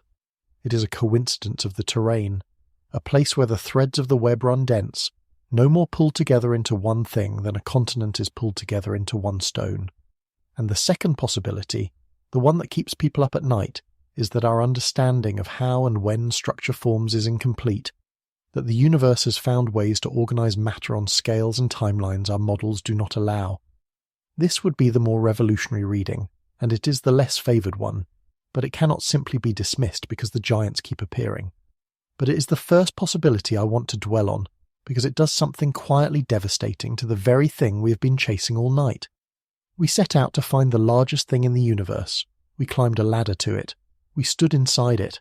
And now the physics of time is telling us that the largest thing in the universe might not be a thing. It might be a shape with no body, a pattern that looks like an object only because we, standing at one particular spot at one particular instant in cosmic history, are seeing a slice of the web from an angle that makes the dense threads line up into a wall, or an arc, or a ring. Move to a different vantage point, somewhere else in the universe, and the wall might dissolve, the way a crowd that looks like a solid line from one end of the street looks like scattered individuals from above. Let me try to make this slip happen in your own mind, gently, because feeling it is worth more than being told it. Picture the Great Wall again, the way we stood in it earlier, 10 billion light-years of galaxies. Try to hold the whole of it at once, as a single object, the way you can hold the idea of a single mountain or a single star. Try to feel its edges, its unity, its thingness. And now let me whisper the doubt. There may be no edges. There may be no unity. There may be no it. What you're trying to hold as one object may be an enormous collection of separate galaxies, scattered through space, never bound, never in contact, that only fall into the shape of a wall because of where you happen to be standing and when. The shape may live not in the universe, but in the geometry between you and the universe. And as you try to hold the object, you can feel it lose its solidity, feel it become a constellation, an arrangement, a figure drawn by perspective on a scatter of unrelated points. The largest thing in existence may be, in the most literal sense, in the eye of the beholder. This is where the name we met earlier comes back, and its meaning turns over. The end of greatness, remember, was the comforting scale where structure was supposed to stop, where the lumpiness of the universe finally smoothed away into uniformity, where greatness ended and calm began. It was meant to be a reassurance. Zoom out far enough, the principle promised, and the drama is over. The universe settles into an even, featureless field. But the giants put greatness right back, past the place where it was supposed to end. And now the doubt about whether they are real objects adds a second twist to the name. Perhaps greatness does end where we said it does. Perhaps the universe really is smooth past 1 billion light-years, and the giants are not exceptions to that smoothness, but illusions cast upon it, shapes our perspective, paints onto a field that is, underneath, exactly as calm as the principle promised. The end of greatness might be intact, and the walls might be the ghosts that haunt it. To feel why time is the real obstacle, it helps to picture how structure grew from the beginning. In the early universe, matter was spread out with almost perfect smoothness, but not quite perfect. There were faint ripples, regions denser than average by only a few parts in 100,000, and we can actually see those ripples imprinted on the oldest light in the sky, the afterglow of the early cosmos, like the faintest possible texture on an otherwise smooth surface. Every structure that exists today, every galaxy and cluster and wall, grew from those tiny seeds by gravity slowly amplifying them, the denser regions pulling in more matter over hundreds of millions and then billions of years. It is a process we understand well and can simulate in detail, and the simulations reproduce the cosmic web beautifully, the threads and voids and clusters all emerging naturally from those first faint ripples. But the simulations also tell us how fast the building can go, and the answer is not very fast, and never faster than light allows the parts to communicate. Consider what it means for something to be gravitationally bound, truly held together as one object. A galaxy is bound. Its stars orbit a common center, held by their shared gravity, and they have circled each other many times over the life of the galaxy. A cluster of galaxies is bound, though more loosely. but binding requires time and contact. The parts must have been close enough, long enough, to fall together and settle into a shared motion. For a structure 10 billion light-years across, there has simply not been enough time in the history of the universe for the parts to have fallen together at all, because gravity's influence cannot outrun light, and light has barely crossed the structure once. So whatever the Great Wall is, it is not bound in the way a galaxy is bound. Its parts have never settled together. They have never orbited a common centre. They cannot have, by the most basic accounting of time and speed. This leaves the careful mind in a genuinely strange position, and I do not want to rush past the strangeness. We have a thing we can map, a thing that shows up in the data as a coherent shape 10 billion light-years wide, and yet by the laws of gravity and the age of the universe it cannot be a single assembled object. So either it is a loose pattern, an overdensity in the foam that was never pulled together and is not really one thing, or it is a remnant of conditions in the very early universe that our models of structure formation do not fully capture, a pattern stamped into matter near the beginning rather than built up by gravity since. Both of those are profound. The first says the largest thing is not a thing. The second says our story of how the universe built itself has a missing chapter. There is no comfortable third option, where the wall is simply a big galaxy-like object that gravity assembled in the normal way, because the clock forbids it. The size that makes the wall astonishing is the very same size that makes it impossible to be what we first assumed it was. So which is it? Is the largest thing in the universe a genuine object that breaks our deepest rule, a real wall that our physics cannot account for? Or is it a pattern, a trick of perspective on a smooth cosmos, a face in the noise so large it spans a tenth of everything we can see? The honest answer, the one this channel will always give you over a comfortable lie, is that we do not yet know, and that the not knowing is exactly balanced, with serious scientists on every side. To weigh it fairly, we have to look hard at the case for doubt, at the real reasons some astronomers think these giants may be smaller, or looser, or not there at all. Because the same humility that lets us find a wall 10 billion light-years wide also demands that we ask whether we are fooling ourselves. So let us give the skeptics their full hearing. Part 9. Or maybe it isn't there.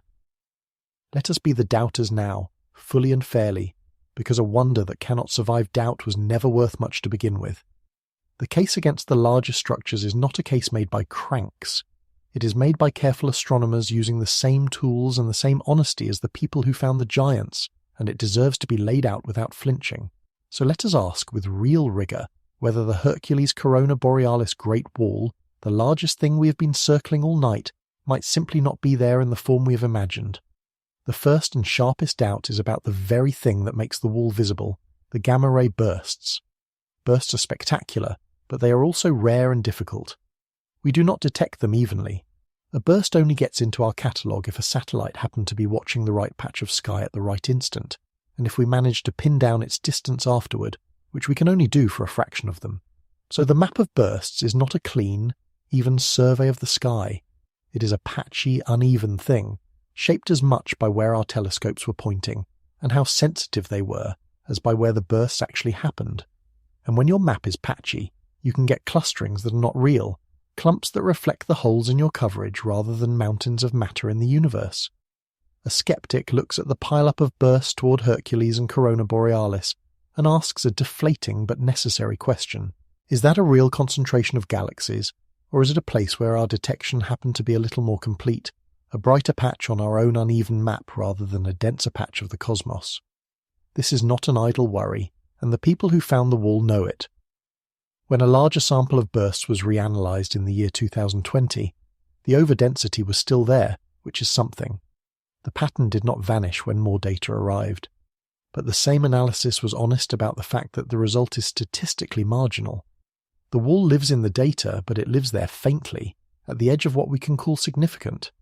It is the kind of result that could firm up into certainty with better data, or could melt away. It is not nothing, and it is not proof.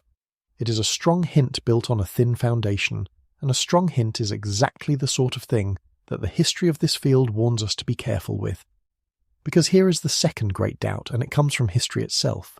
The title of largest structure in the universe has been claimed and revised over and over, and almost every time the revision came not from a paradox in the sky, but from two ways of measuring disagreeing with each other, and a better measurement settling it. Before the Sloan Great Wall, there was an earlier Great Wall, found in the 1980s, that was the largest known structure of its day, and it too seemed to strain the limits, until the maps grew and our sense of scale adjusted. Each generation of astronomers has found a largest thing, declared it astonishing, and watched the next generation either confirm it, shrink it, or replace it. The lesson of that history is not that the giants are fake. The lesson is humility. When you are working at the very edge of what your instruments can resolve, a distance is so great that you're reading shadows and flashes rather than seeing objects. The largest things you find are exactly the things most likely to be revised. They sit where the data is thinnest and the room for error is widest. The third doubt is the most human one, and we touched it earlier, but now we can name it plainly. The human mind is a pattern-finding machine, and it does not have an off switch. We evolved to see shapes, to find faces in shadows and figures in clouds, because for our ancestors the cost of seeing a predator that was not there was small, and the cost of missing one that was there was death. So we see patterns everywhere, including where there are none. The night sky is the perfect example. The constellations are not real. The stars of any constellation are nowhere near each other. They sit at wildly different distances, some near, some impossibly far, and they fall into the shape of a hunter or a crown or a herdsman only because of the accident of our viewpoint. From anywhere else in the galaxy, those shapes dissolve, and so a careful skeptic looks at the giant arc and the big ring, with their clean, almost too perfect geometry, and asks the unavoidable question: have we found a real arc and a real ring in the matter of the universe? Or have we, with our pattern-hungry eyes, found a cosmic constellation, a shape drawn by perspective on a scatter of unrelated clumps, no more a real object than the belt of Orion is a real belt? This is a serious question, and the people who found the structures have taken it seriously. The big ring was tested against random distributions, against the possibility that you would find a ring like it just by chance in a scatter of points, and the team reports that it is statistically significant, that it is unlikely to be a fluke of pure randomness. That is a real argument, and it should be weighed. But statistical significance at these scales is a slippery thing, because it depends on exactly what you assumed the random universe should look like, and reasonable people can disagree about that. So the honest summary is the one the astronomers themselves give. The structures are real in the data, statistically interesting, hard to dismiss, and not yet confirmed beyond argument. The jury, as one researcher put it, is still out on what it all means. I want to make the act of holding this uncertainty feel like something, because we are not used to resting in the middle of a question this large. So imagine you are looking at the scatter of points one more time, the map of shadows and flashes, and somewhere in it the shape of the wall, the arc, the ring. And instead of demanding that the shape be either certainly real or certainly false, let it be exactly what it honestly is, a possibility held in suspension. Let the wall be there and not there at once, the way a figure in a doorway at dusk might be a person, or might be a coat on a hook, and you simply have not stepped close enough to tell, and you may never be able to step close enough because the doorway is 10 billion light-years away, and the light is billions of years old. There is something almost restful in stopping the demand for an answer the universe has not yet given us. The shape waits in the data. We wait for better instruments. And in between, we hold the question without forcing it shut, which is, when you think about it, one of the hardest and most adult things a curious mind can learn to do. And there is real hope on the horizon, because this is not a question that will stay open forever. New surveys are being built and flown that will map the positions of galaxies across the distant universe with a completeness and precision the old maps could only dream of. Telescopes designed to chart billions of galaxies in 3 dimensions will eventually pass their gaze across the regions where the giants are claimed to be, and when they do, the shadows will sharpen into either confirmation or dissolution. Either the wall and the arc and the ring will firm up into undeniable concentrations of matter, structures so clearly there that the debate ends, and we will be forced to reckon with a universe that breaks its own rule. Or they will thin out, fragment, lose their clean shapes, and join the long honourable list of largest things that were not quite as large as we first believed. We are, in other words, living in the brief window where the question is genuinely open, where the largest thing in the universe is allowed to be both a profound discovery and a beautiful mistake, and we get to sit inside that window and feel it before it closes. That is a rare privilege, and it is worth savouring rather than rushing past. It is worth being concrete about how a selection effect can manufacture a structure that is not there, because it is the kind of subtle trap that even careful scientists must guard against. Imagine you are trying to map a forest at night, and the only way you can see a tree is when lightning happens to strike near it and light it up for an instant. Where lightning strikes often, you will see many trees and conclude the forest is dense. Where lightning rarely strikes, you will see few trees and conclude the forest is sparse, even if the trees are actually spread evenly throughout. Your map of the forest would really be a map of where the lightning struck. Gamma ray bursts are our lightning, and our satellites are not pointed evenly at every part of the sky for equal lengths of time. So a clustering of bursts could, in principle, be partly a map of where we happen to be watching most closely rather than where the galaxies most densely lie. The people who found the wall have worked hard to account for this, and the overdensity survives their accounting, but it survives as a marginal result, exactly the kind of result that demands better data before it can be called certain. The mind's hunger for patterns deserves a second, fuller look, because it is not a flaw to be ashamed of, but a feature to be aware of. The same pattern finding that lets a scientist notice a real arc in a scatter of points is the pattern finding that lets all of us see a face in a cloud, a figure in the shadows of a dark room, a meaningful shape in pure noise. It is one of the most powerful things the human brain does, and it cannot simply be switched off when we want to be objective. This is why science leans so heavily on the cold arithmetic of statistics, on asking not does this look like a ring, but how often would a ring this clean appear by chance? Because the arithmetic does not get excited and does not want the structure to be real. The whole discipline of testing significance exists precisely because we cannot trust our own delight at finding a shape. The giants pass some of these tests and strain others, and the honest reading is that they are interesting enough to take seriously and uncertain enough to keep questioning. The good news, the thing that should make this an exciting moment rather than a frustrating one, is that the uncertainty has a deadline. We are not condemned to argue about the giants forever. Enormous new surveys are underway and being launched, instruments specifically designed to map the positions of many millions, even billions, of galaxies across the distant universe in 3 dimensions, with a completeness the older maps could not approach.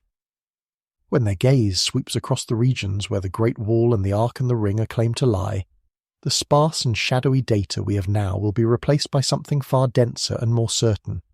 The shapes will either firm up into undeniable concentrations of matter, structures so clearly present that the debate is finally settled, and cosmology must reckon with a universe that strains its own rule, or they will dissolve into the ordinary froth, dethroned like so many larger structures before them.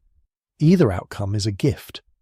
We happen to be alive in the brief narrow window when the largest mystery of cosmic structure is genuinely unresolved, and we get to feel its full weight before the answer arrives and closes it. It is also worth saying plainly that being wrong here would not be a failure or an embarrassment for anyone. If the Great Wall thins out under better data and turns out to be a trick of sparse statistics, the astronomers who proposed it will not have erred. They will have done exactly what science asks, which is to report honestly what the best available data seem to show and to invite the world to test it. That is how the work is supposed to go. A claim is made carefully, with its uncertainties stated out loud, and then the claim is checked by others with better tools, and it either stands or it falls, and either way the knowledge advances. The willingness to put forward a structure this large, knowing it might not survive, and to state the doubts alongside the discovery, is not weakness. It is the discipline working exactly as intended. But suppose, for the next part, that the giants are real. Suppose the better instruments come and the wall firms up and the rule really does break. We have spent this part being the doubters. Now let us be brave in the other direction, and ask what it would actually cost, what would actually fall, if the largest thing in the universe is exactly what it appears to be. Because the cosmological principle is not a small or lonely assumption. It is load-bearing. It holds up almost everything we believe we know about the universe as a whole, and if it cracks, the cracks run a very long way. Part 10. If the rule breaks. To understand what is at stake, we have to go back to that single equation, the one the cosmological principle made possible, and see just how much of our knowledge rests on it. When astronomers assume that the universe is smooth and the same in every direction, that assumption flows into the mathematics of general relativity and produces one clean description of an expanding cosmos, a description with a formal name that does not matter tonight but a role that matters enormously. That one description is the framework inside which every cosmic number is calculated. When you hear that the universe is 13.8 billion years old, that number was computed inside this framework. When you hear that the universe is expanding at a certain rate, that it is made of about 5% ordinary matter and about 27% dark matter and about 68% dark energy, all of those numbers come from fitting our observations to this one smooth, even, isotropic model. The smoothness is not a result we measured at the end. It is an assumption we put in at the very beginning, and everything downstream inherits it. So now ask what happens if the smoothness is wrong, if the universe really does have structures so large that it is not the same in every direction, if there is a direction with a 10 billion light-year wall in it, and another direction without. The first thing that happens is that the single clean equation stops being exactly valid. You can no longer treat the whole universe as one uniform thing governed by one description, because it is not uniform, and the moment that foundation softens, every number that was calculated on top of it inherits a question mark. The age of the universe, the expansion rate, the proportions of dark matter and dark energy, all of these were derived assuming a smoothness that the giants would say is not quite true. None of them would necessarily be wildly wrong, but none of them would be exactly trustworthy either. And in a science that prides itself on measuring the cosmos to a few percent, exactly trustworthy is the whole game. The giants, if real, would not erase what we know.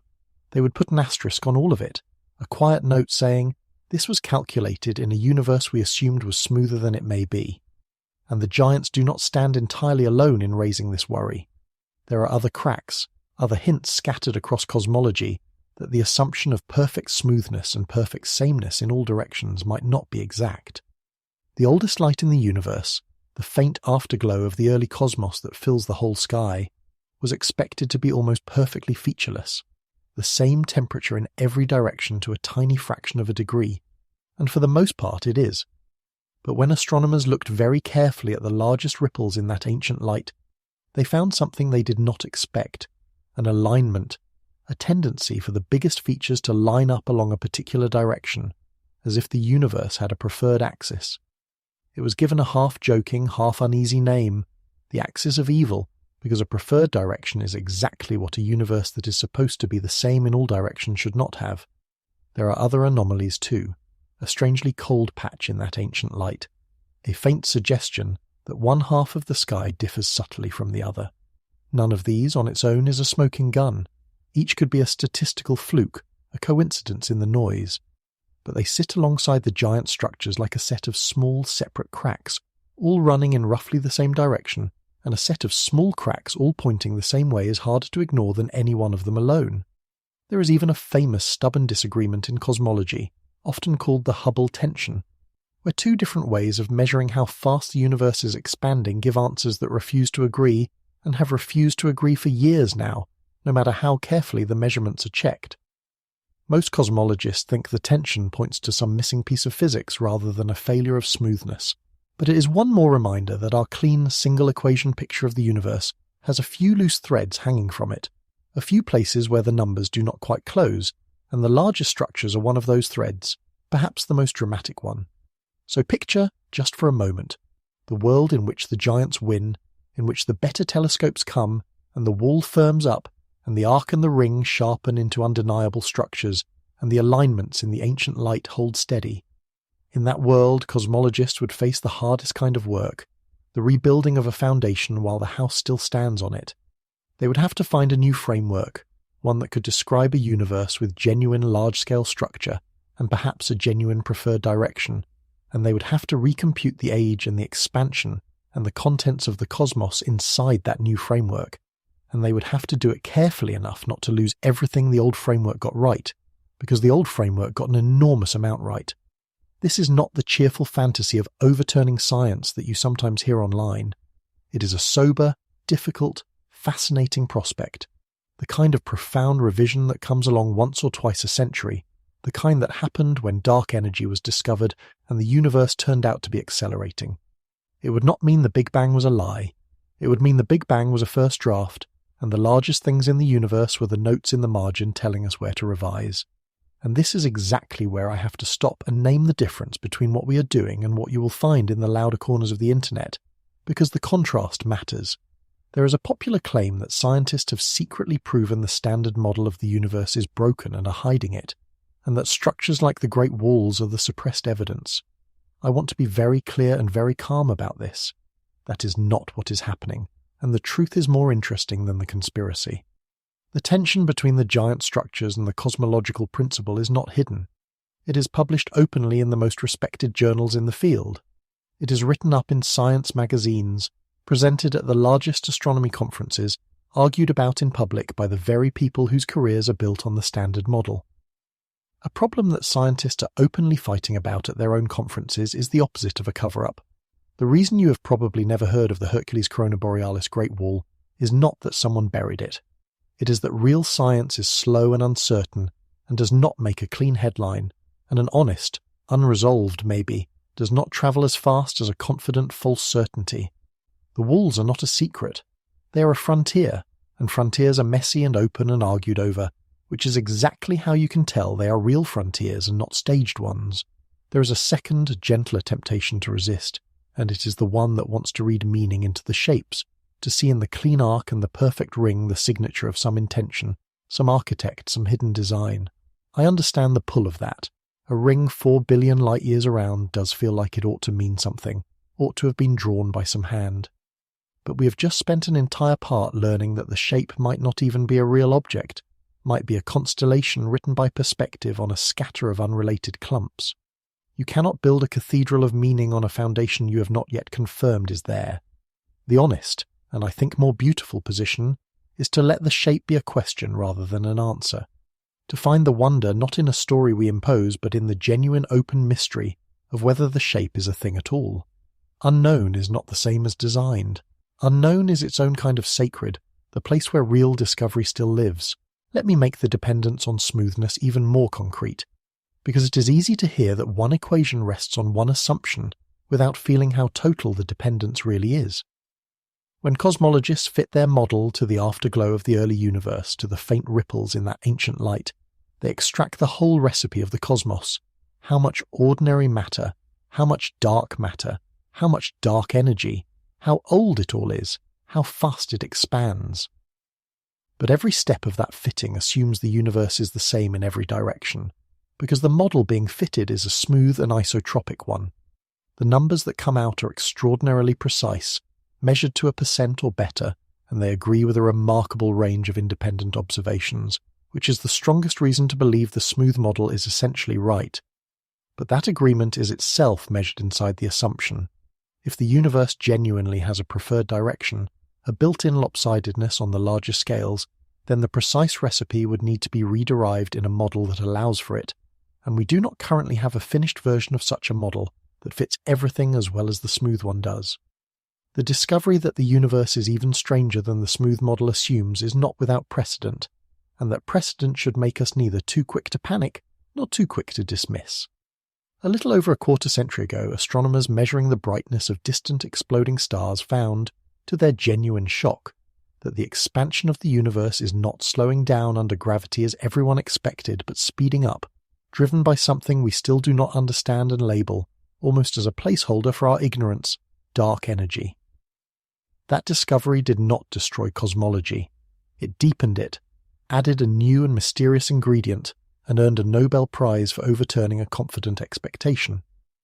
If the giant structures and the alignments in the ancient light turned out to demand a genuine revision of the assumption of smoothness, it would be a comparable event, a once-in-a-generation deepening rather than a collapse, the kind of thing that makes a field more interesting rather than less.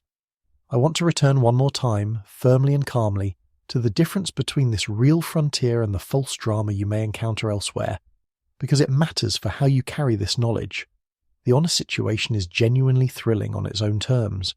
There are structures in the sky that may break our deepest assumption about the universe, and we do not yet know whether they are real objects or tricks of perspective, and we are building the instruments that will tell us. That is a true and open mystery, published and argued in the open. It needs no embellishment, and it is cheapened by the false version that claims the answer is already known and hidden. There is no hidden answer. There is no suppressed proof that the universe is a fraud. There is only a hard, beautiful, unfinished problem at the edge of human knowledge, the kind of problem that science exists to sit with patiently rather than to resolve prematurely. The walls are not a scandal. They are an invitation, and the right response to an invitation like that is not outrage but attention. So we are left, as we so often are at the edge of what we know, holding a question we cannot yet close, between a universe that breaks its own deepest rule and a universe that is fooling us with shadows. And it is time, finally, to come back down the ladder we climbed, all the way back down to the bottom rung, to the body in the dark room, and to ask the question the title of all this promised from the start. Not just how large is the largest thing, but how do we compare?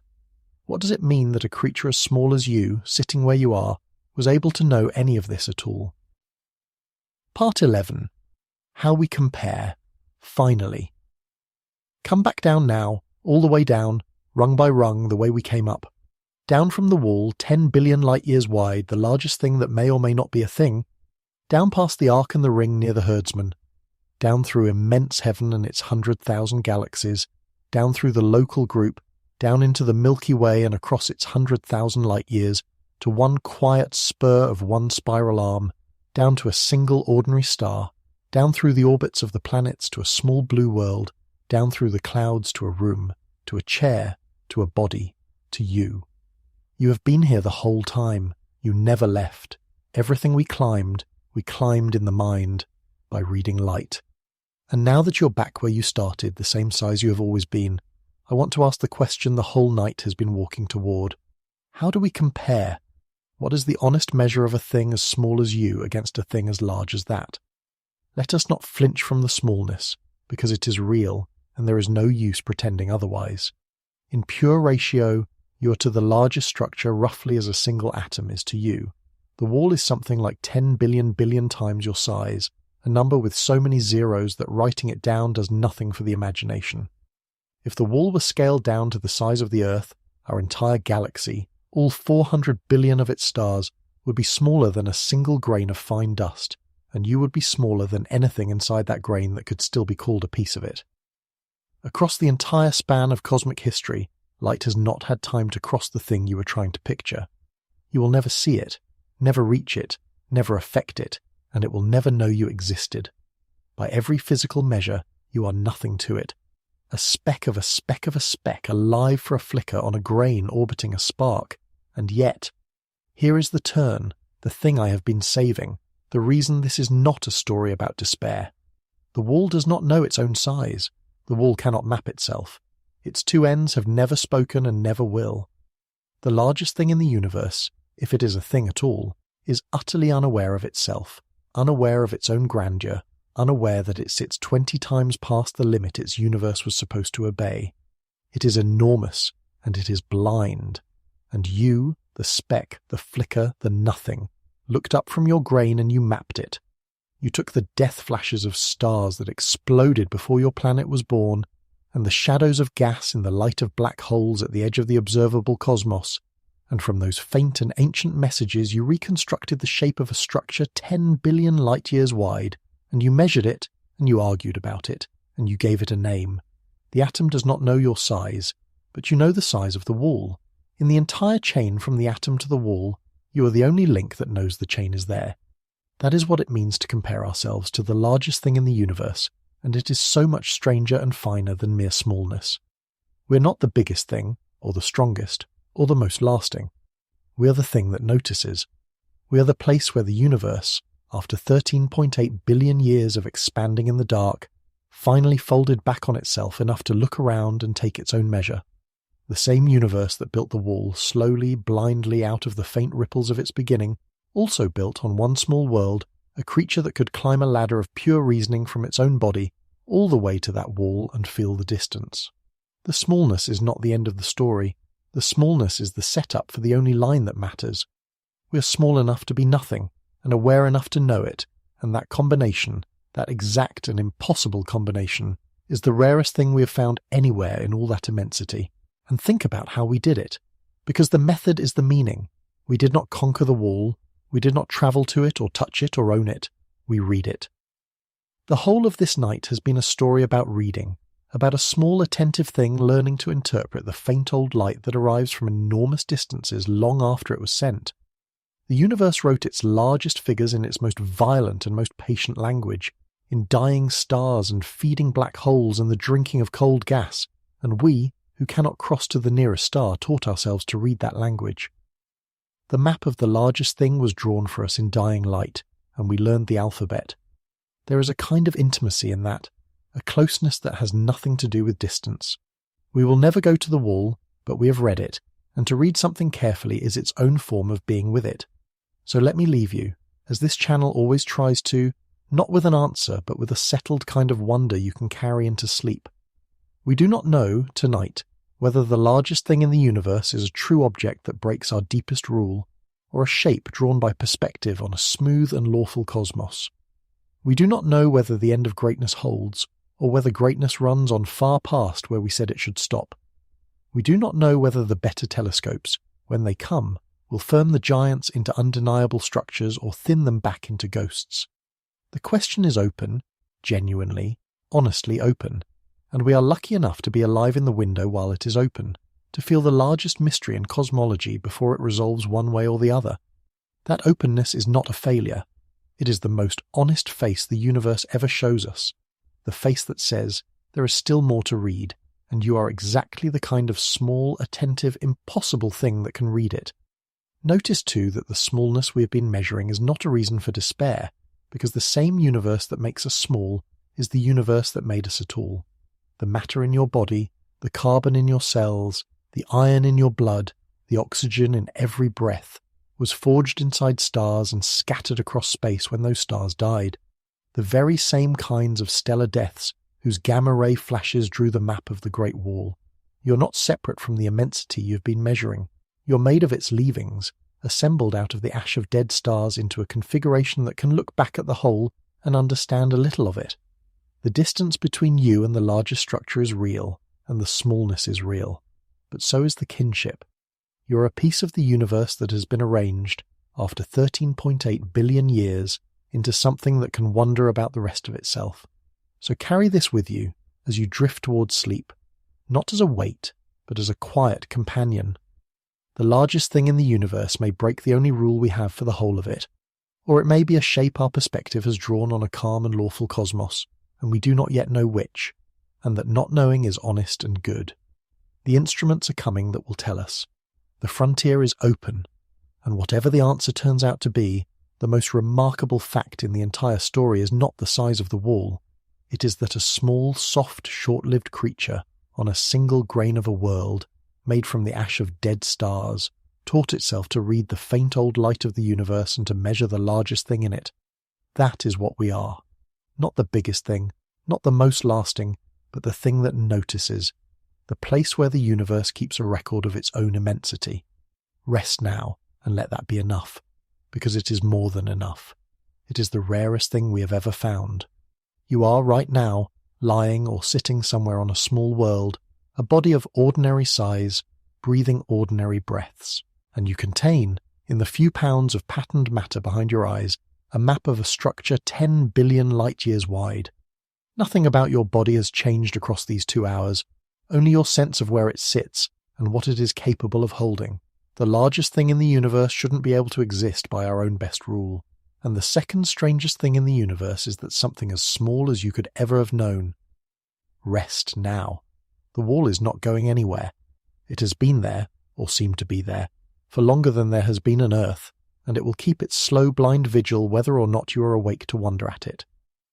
But while you are awake, and now, as you drift, know that you did the rarest thing a speck can do. You looked up from the grain, and you measured the heaven, and you let yourself feel, without fear, exactly how small and how immense a single noticing creature can be at the same time.